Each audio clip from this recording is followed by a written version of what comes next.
My name's Molly. Welcome to my YouTube channel, Purpose, where we talk about that very thing. Why are we on this earth? What's our purpose?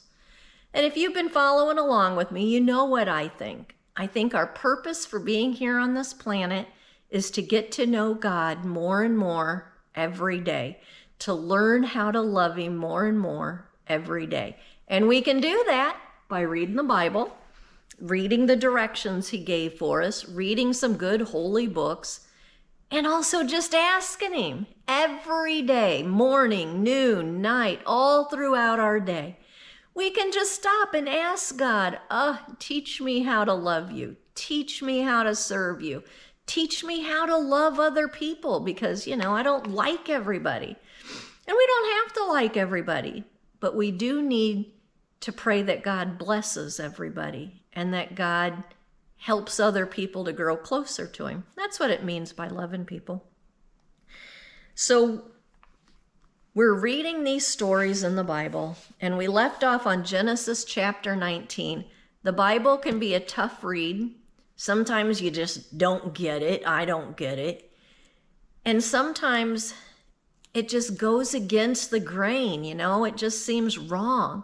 And this story about Sodom and Gomorrah is one of those stories that just seems, doesn't seem very godlike.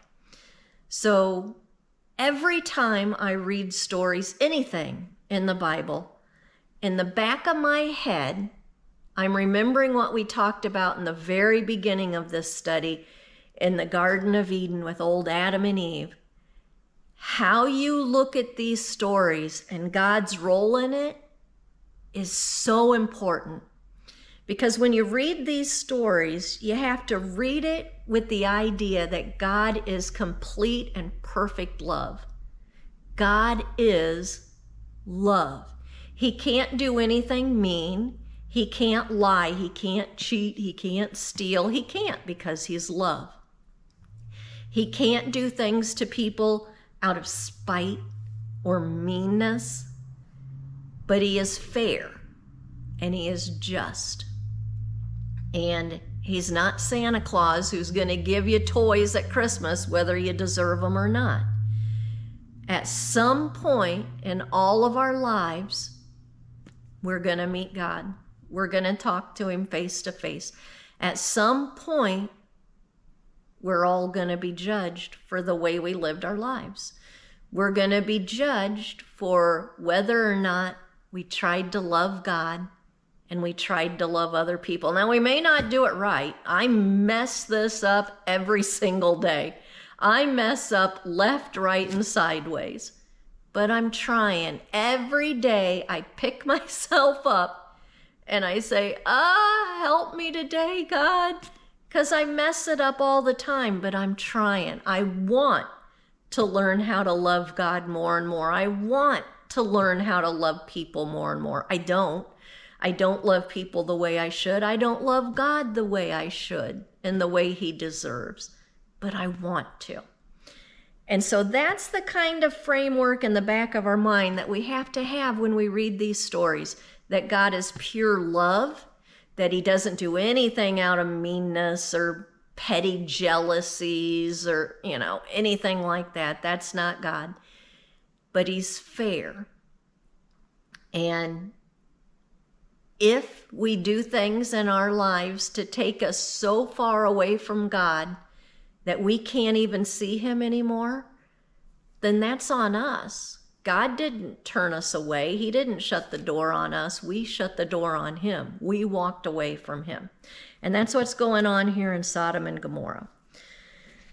So it begins with those two angels that had the feast with Abraham that we talked about in the last couple of videos. And they headed down to Sodom and Gomorrah because remember, God was going to destroy the cities because the people were just being bad. They weren't doing anything to get to know Him better. And it was their time for judgment. It was their time to atone for what they did or to pay for the things that they had done in their lives. Just like all of us are going to have to at some point. And so God told Abraham, if there's 10 good people down there, I'll spare both cities. I won't kill anybody. So the angels of God went to Sodom, and Lot, remember Lot, Abraham's nephew? He was sitting outside by the front gate. Now, Lot lived with Abraham for years and years, and I'm sure he learned a lot about God and a lot about faith during that time. But they accumulated a lot of stuff, Lot and Abraham, and they had too much cattle and stuff to live in the same area, so they separated. And Abraham let Lot choose, where do you want to live? You pick where you want to live, and then I'll go live somewhere else.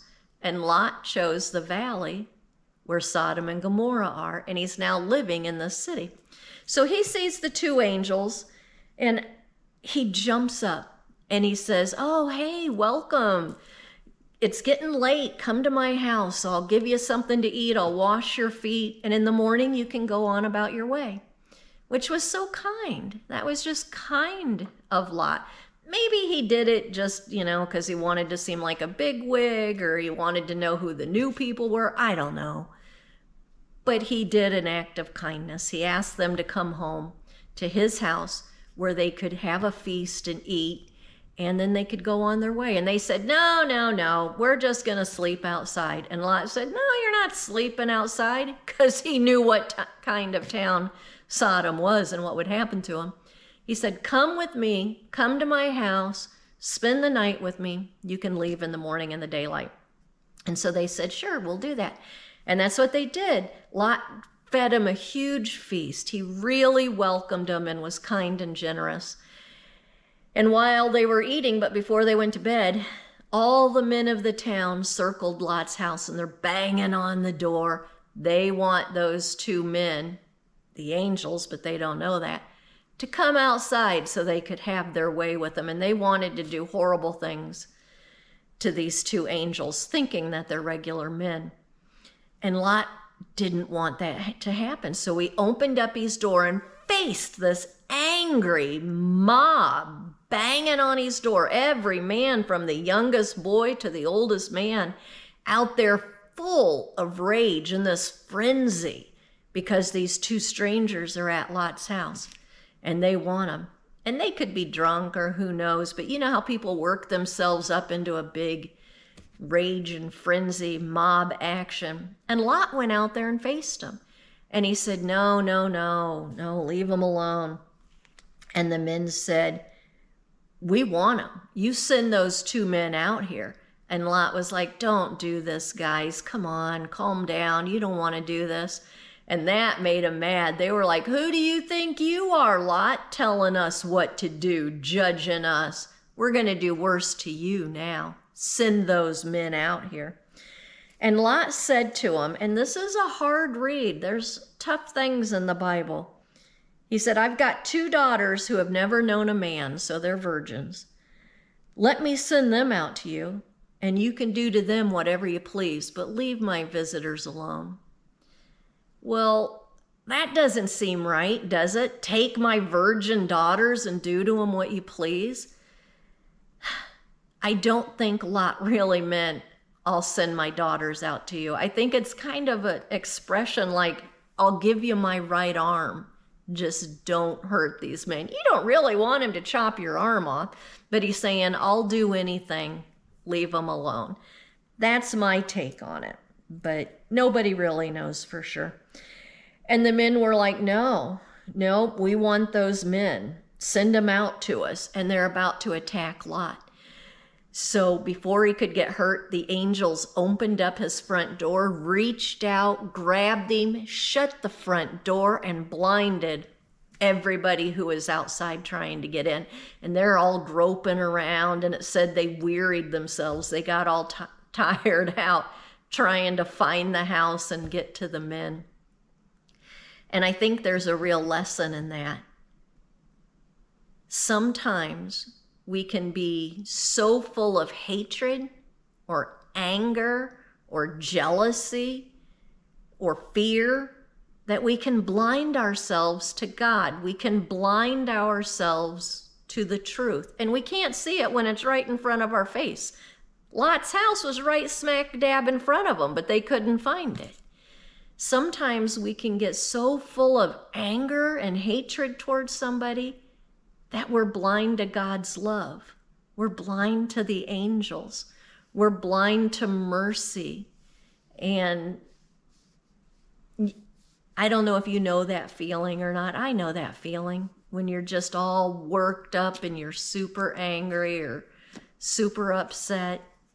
And you don't want to hear anything about God then. You don't want to hear anything about turning the other cheek or forgiving or anything. You just want your justice on them. You want, to be satisfied. And like I said, we have to read this with the Spirit of God as pure love, and that He wants the best for everybody. He wants every person to go to heaven. But there are some people who just aren't, and it's because they've shut the door on God. It's because they've hardened their heart so much that they're blinded to that love of God, like the people outside of Lot's house were. And I don't want to be that person. Lot's not perfect. Lot messes up. Lot is a lot like me. He can be selfish and lazy and everything else, but he's kept his heart open to God. He's keeping his faith. And because of that, he saw the angels. He didn't want to hurt them, and he wasn't blinded to God's truth. And I just think that even when you're justified in being angry, even when you're justified in hating somebody, you don't want to blind yourself to God. I think if we can just learn to say, help me, God, touch me, take this pain from me, take this hatred from me, take this fear from me, take this anger from me, because I don't want to be blinded to you, then we're going to be on the right side of that door. And when our time of judgment comes, we're going to be okay, because we trust God. And this life can hurt sometimes, and it's supposed to. It's not supposed to. God never intended for anybody to be in pain, but because of sin, we're going to have pain, we're going to have suffering. But it's funny, whenever we're in pain and whenever we're suffering, that's usually when we go to God. Or some people turn away from Him. They just get mad at Him and they shut that door on Him and they go away. But it's usually a turning point there. You either pick one or the other. You're not lukewarm. When you're full of anger and hatred or fear or anxiety, you're going to take one of two paths. You're either going to be inside the house with Lot and the angels, trusting God, not knowing what's going to happen, but trusting God, or you're going to be on the outside, and you're going to be blinded to God's love and truth, even when it's right in front of you. And you won't hear, and you won't open your heart to the love of God. And I don't want to be on that side of the door. So even when I think I'm right, and even when people hurt me, I'm going to pray for them. I'm going to pray that God blesses them with His love and His peace and His strength. Because I want to be on the right side of that door. And when my judgment comes, I want God to say, good job, my faithful servant. I don't want Him to say, hey, yeah, you were right to be mad, but you know what? You didn't trust me. So I know this was a tough one to read. When we come back, we'll find out what happened to the people of Sodom and Gomorrah, what the angels did to them. And I hope you all have the best day today. And I pray for you that if you're experiencing anger or hatred or fear, that God will touch your heart and give you so much love and peace and comfort and strength and wisdom. Have a great day. Bye-bye.